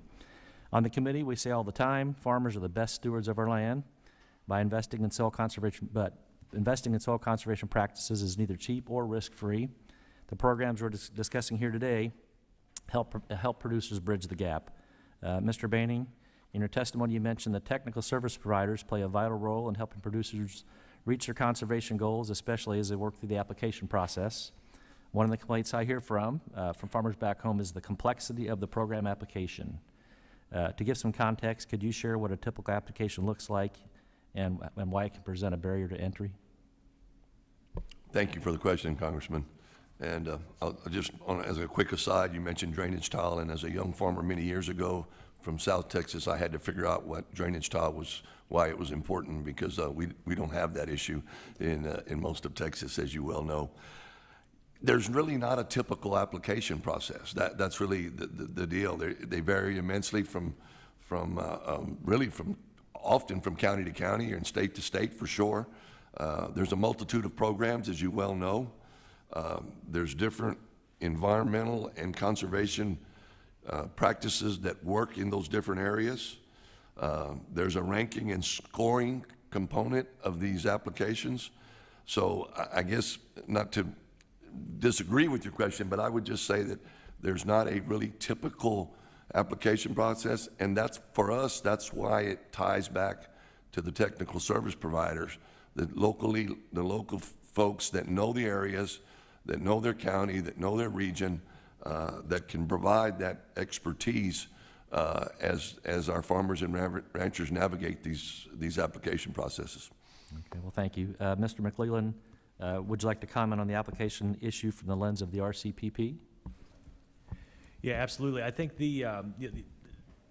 just to start to say that the RCPP program has been effective. The 2014 version was very streamlined. It allowed us as technical service partners to provide support and get dollars in the hands of the producers very, very quickly, very expeditiously. In the process of the 2018 Farm Bill, again, the process is a little bit more lengthy in terms of which kind of doesn't make it as expeditious in terms of going through the application process, the planning process, and getting the the resources to the producer. So a little bit of a longer time lag there with RCPP as it stands right now. And generally, that has to do with some administrative bottlenecks. Okay, thank you. I appreciate your insight, Mr. McLeland. The last thing I want to have is a stack of papers that separates private landowners from incredible opportunities for conservation. While we're on the topic of RCPP, I want to praise the success of the public-private investment model by encouraging skin in the game from private entities. These partnerships allow conservation efforts to be tailored, innovative, and follow a business-minded approach. Mr. McLeland, given your experience at Ducks Unlimited, can you share how programs that encourage private investment increase the reach and efficiency of these conservation programs? Absolutely. You know, producers bring resources to bear in these projects all the time, and these projects can be expensive, and so continued investment is very important. And so, you know, from our standpoint, looking to maximize the outcomes as best we can, and primarily assuring that we achieve the producers' goals and objectives, you know, resources are provided. So the more partners involved, the additional investments that are made generally helps ensure quality and quality of the projects and maximizing the scale and scope of the projects. Thank you very much. I yield back the remainder of my time. Gentleman yields back. The chair now turns to the gentlelady from Illinois for 5 minutes. Thank you, Chairman Lucas, and thank you, Ranking Member Takuda. I'm really excited to get to serve on this subcommittee again. I represent a district in central and southern Illinois that issues around conservation and biotechnology are incredibly relevant, so it's great to be back. My district is the home to some of the most productive soil in the world. In the last census of agriculture, multiple counties in my district were in the top 15 corn and soybean producing counties in the entire country. And the farmers in my district are extremely driven to protect that valuable resource, especially as we see increased frequency of severe weather. Over the last few years, my district has seen dry enough drought conditions that we had a fatal dust storm along Interstate 55, as well as several tornadoes, severe flooding, and a derecho that hit the Springfield community as well. Severe weather events like these increase the risk of agricultural operations across the country and threaten long-term soil health. That's why USDA conservation programs are so important to my district. They can help reduce risk on the farm, protect soil and crops for our farmers, and improve water and air quality for all of us.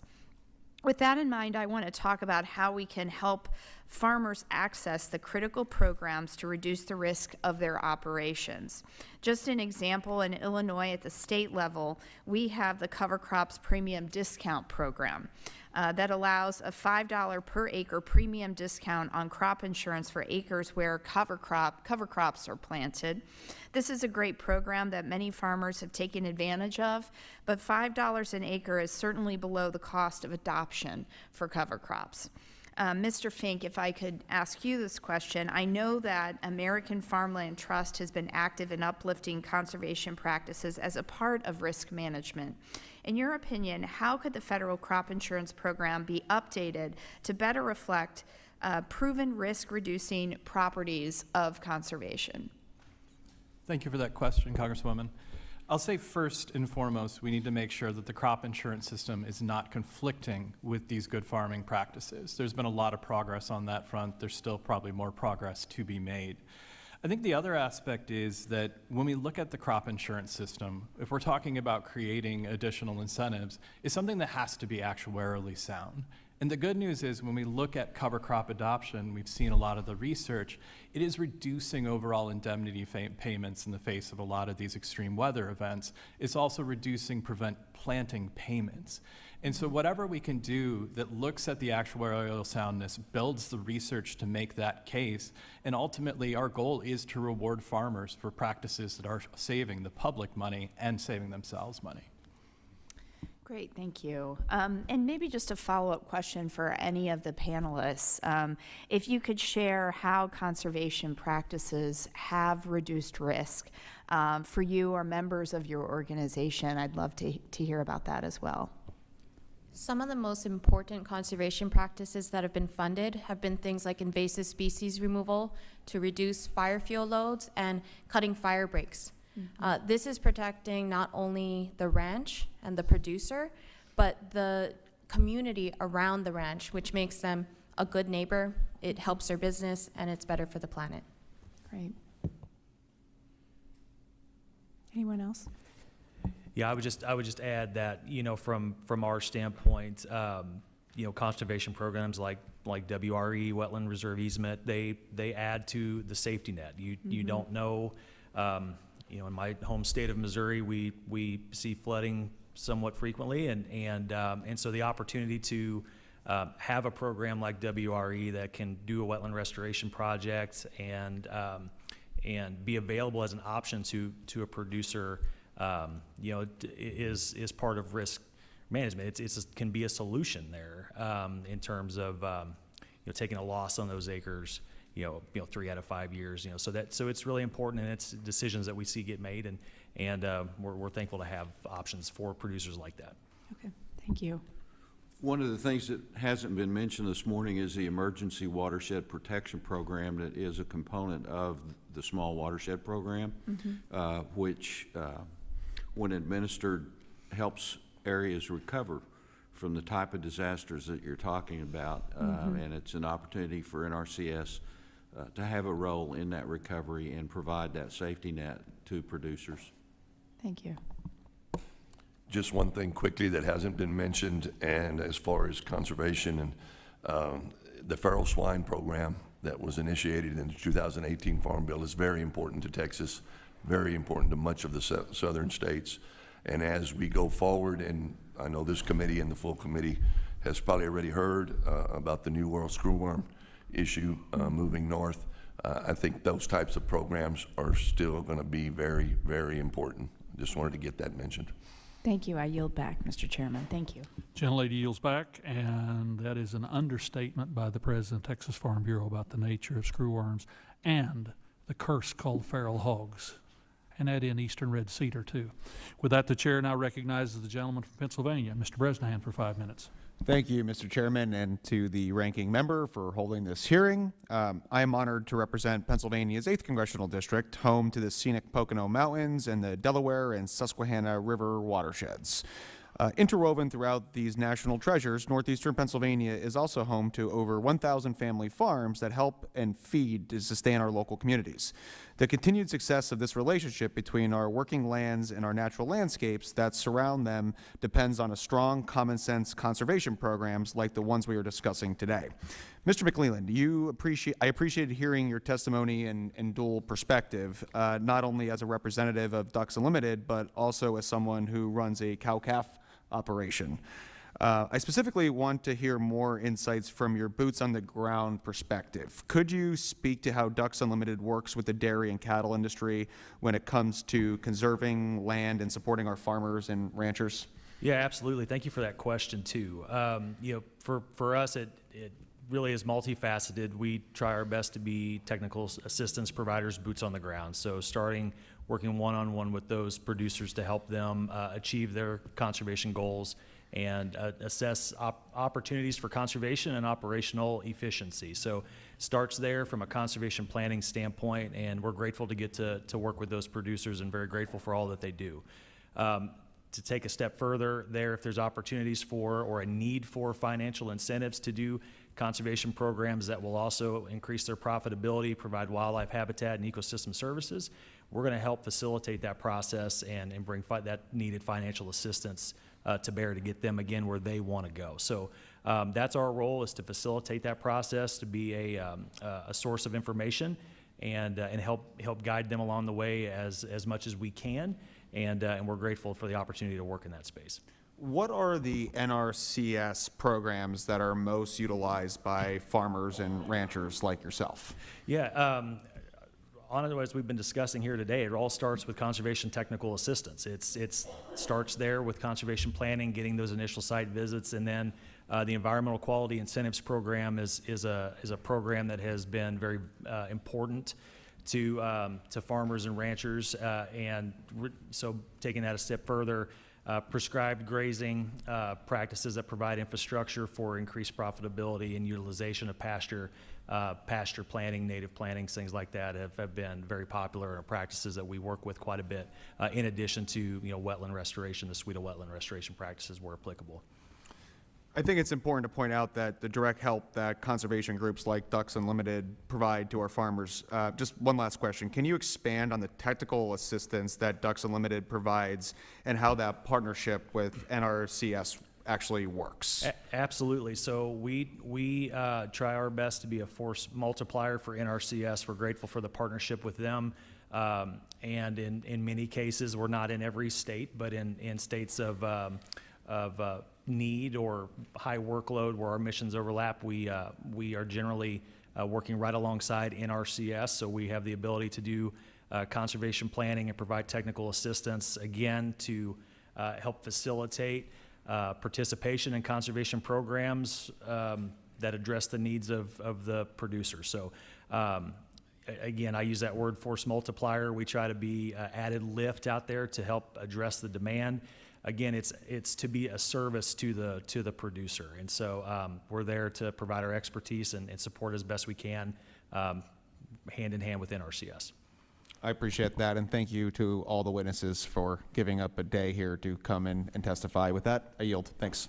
Gentleman yields back. The chair now recognizes the gentlelady from Maryland, Mrs. McLean Delaney. Thank you, Chair and Ranking Member, and thank you to all the panelists. I was listening in from my office, and I was very impressed by all the testimony, but I think I heard from all the stakeholders here that from, the Texas Farm Bureau to our, our cattle dairy industry to, American Farmland Trust and Ducks Unlimited, that we all need to make conservation programs more practical, accessible, modernized, and really there's adequate funding for conservation programs, and I wholeheartedly agree. I represent many farmers and farm country in Maryland, and I am the daughter of an Idaho potato farmer. And I understand the importance of responsible land stewardship. Our farmers and ranchers are not just producers, they're the best stewards of our land and resources. And programs promoting sustainable agriculture and conservation are vital for protecting our soil, water, and forests while keeping farms productive for many generations to come. Our committee, as you know, has a unique opportunity and responsibility to strengthen these programs and invest in the future of our land, but most importantly of our people. And for over 200 years, and the reason I actually joined this committee is that the House Agricultural Committee has worked to feed the nation and support rural America. And it's always done through bipartisan cooperation. And I really believe in bipartisanship. This year has been a little bit different. I'm a new freshman. And instead of uniting around farmers and conservation, unfortunately, ideology took a little bit of the front seat. I look forward to working across the aisle to strengthen USDA conservation programs and to support our farmers. But I believe we must acknowledge that this reconciliation bill needs to have some amendments so it does not leave these conservation practices behind. So Marylanders have been long stewards of conservation, and they've worked hard to sustain their lands. I've spoken to all my 5 farm bureaus and advocacy groups, and one example of farm stewardship that they mentioned is the Mid-Atlantic dairy farmers producing tangible results through climate smart change. That's a mouthful. It's a project that's supported by USDA Regional Conservation Partnership Program, RCPP, which we've been talking about. And this program really touches every corner of my district and tracks air quality, energy, and feedstock impacts. I'm just going to ask Mr. Boening really quickly, in your testimony, you mentioned the need to simplify the RCPP application process. What barriers are producers facing in RCPP, and what should our committee consider when strengthening RCPP to help more farmers access these programs? Thank you, Congresswoman. Could you repeat the last part of your question? Yes, about what barriers are really facing in RCPP, and what should we as a committee really think about when strengthening this program to help more farmers access the program? I'm not intricately familiar with the RC. I mean, I know what it is. We don't use it that much in our area, but from what I understand, it goes back to the same thing about having technical assistance, having folks, boots on the ground, so to speak, locally that can help producers navigate it. That's from what I understand. And if any other panelists want to add in. Yeah, I might just add to appreciate that question. Just to go back to our CPP on the whole, it's an effective program, but one limitation from a partner standpoint is just as written right now. It is a commitment to move that program forward, and there are some administrative barriers and costs that come with that. That ultimately kind of slows the process down. And so, we want to be expeditious and get these resources into the hands of the growers that need them. And so there are some provisions that have been proposed that I think would really make that process much faster and smoother. And I'm happy. I'm going to claim a little bit of time back, but I'm going to give a little question and submit it, and so hopefully we can address that a little bit more. Another thing that was mentioned is one of my top concerns with the reconciliation bill is its impact on key farm bills. And one of them is that most critical programs from rural development interest to conservation are at risk, including programs like the Forest Land Owner Support Program, and as we just spoke about, the Emergency Watershed Recovery Program under RSCC. If funding is cut through the reconciliation package for programs like this, how do you see this impacting long-term efforts of conservation? And does it make sense, and what do you think is the delay of splintering the Farm Bill through this reconciliation process? I'm just really concerned. Any of you who can weigh in?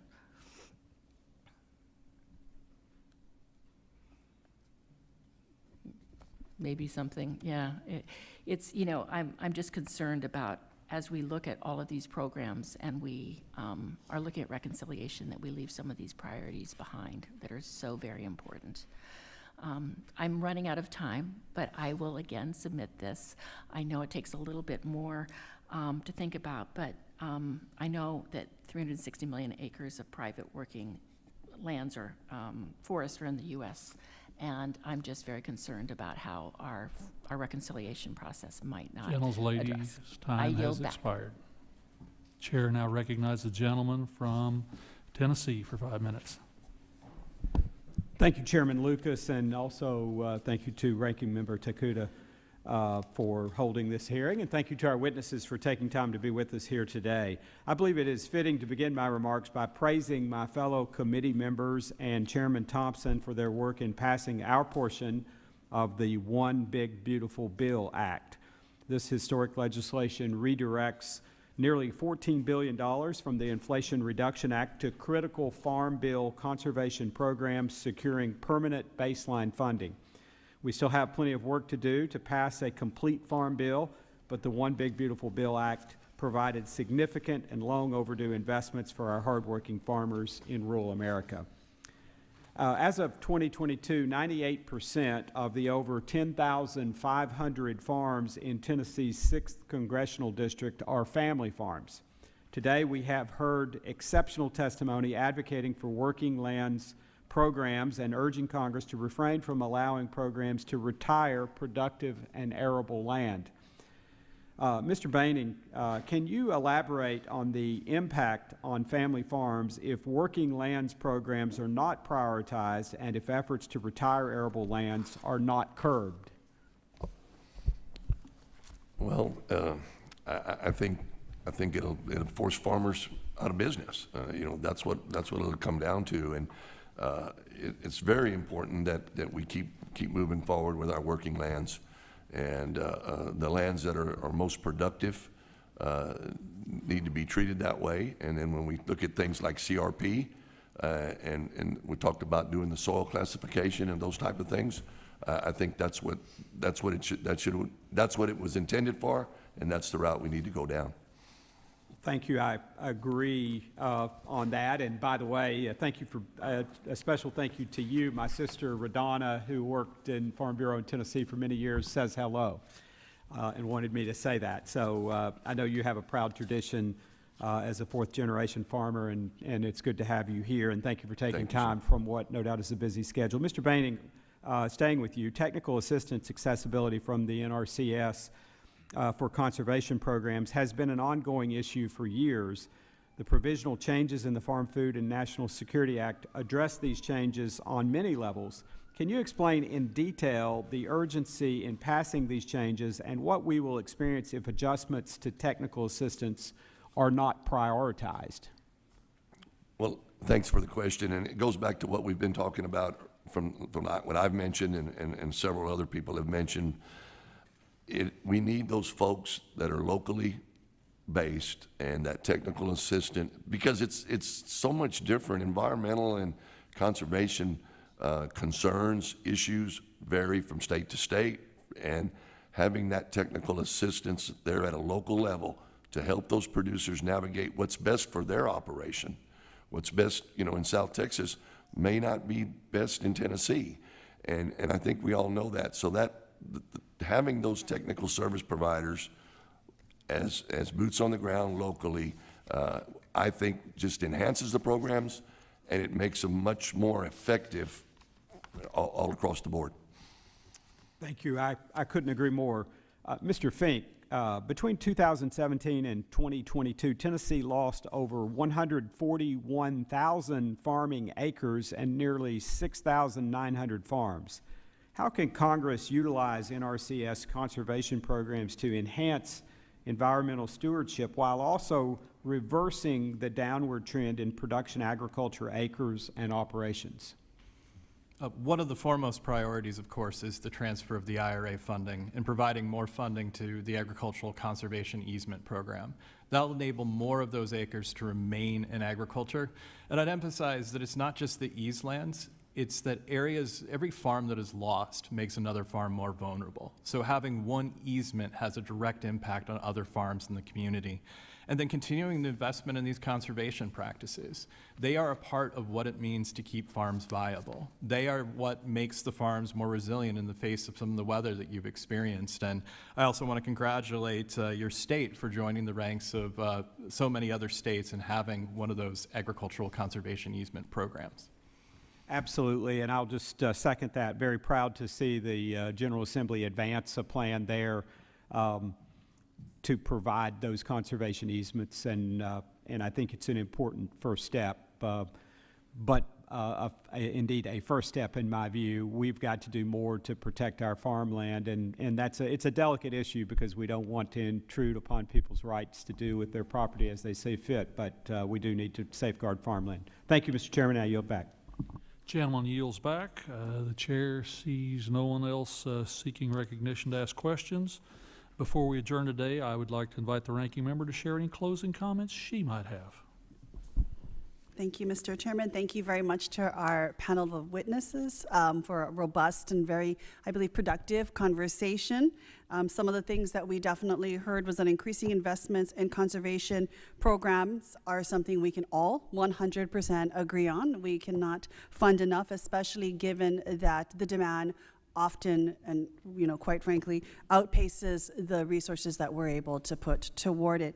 But just as important as the money is the technical assistance and support, especially for farmers in rural, underserved communities, just like my home state of Hawaii. We need to make sure those farmers, ranchers, and producers have access to that kind of support and technical assistance so that they can actually have access to these resources. And increasing, not slashing, or even steadily decreasing support for programs like the Conservation Technical Assistance, CTA program is absolutely critical. This not only increases access, but it makes sure that the support and solutions are local. And that's something that we have also heard that's being very important today.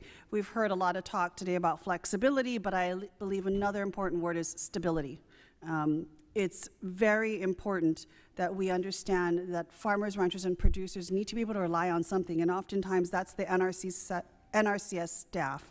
And so when we take a look at the closures in offices, the reduction in staffing and funding, the impact will be felt across the board, from our small farmers to our large producers as well. And in the case of Partnerships for Climate Smart Commodities, now called the AMP initiative, you have 14,000 farmers and ranchers and $3 billion in awarded funding left in limbo. And for many farmers, they've been left with receipts in hand. Too many have had to fire employees, abandon projects that would have been lifelines for their operations. And as Rep. Vasquez talked about with his Honor Farmers Contract Act, farmers and ranchers don't want us to be flexible with their funds and deliverables once it's been awarded and a contract signed. Stability is being true to our word, and that is something we also need to live up to in this building. And so I truly thank you for this robust conversation, and I look forward to future ones as well. I yield back, Mr. Chair. Gentlelady yields back. I recognize myself for much time as might consume for a closing set of comments. It is a pleasure, my friends, to be back here and have the honor of chairing the committee with jurisdiction over not just biotechnology and research, but conservation. I have lived my entire tenure in Congress, and now being the longest serving member of the Ag Committee, focused on conservation issues. How to preserve the soil, the water, the air. How to make sure that these wonderful assets that were given to us by our predecessors, how we make sure that those assets pass on to our children, our great-grandchildren, so that this nation can enjoy the things that we have. We started out in this great nation, as all legislative bodies do, with glorious intentions. The Homestead Act, a classic example of an effort to give every individual who wanted to work hard enough the ability to settle on 160 acres of land, to create their own legacy, their own future, and to feed the nation and the world. A legacy that was designed for the Midwest, which didn't work quite so well in different soil and different climate types. My home county had 14,000 people in the 1930 census, as I've told many of you. And after the bad economic decisions of Congress and the federal government and the Federal Reserve System and the Great Depression, and so happens the Dust Bowl and the drought of the 1930s, my home county's now made it back to 3,400 people. 3,400 people. But the things that we have done since then, policy-wise, have made a huge difference. Whether it's the upstream flood control dams, or the educational practices on conservation and efficiently using our resources, or the money we've invested on ag research to make precision agriculture possible.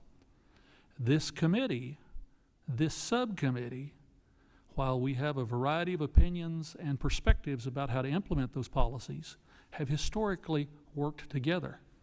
Our battles in passing farm bills, while we disagree sometimes by region or crop or perspective, we come together in this subcommittee and this committee, and we fight our battles on the floor with those who may not understand the issues that we've discussed in our hearings, and in our field trips, and in our work together, and from our constituents.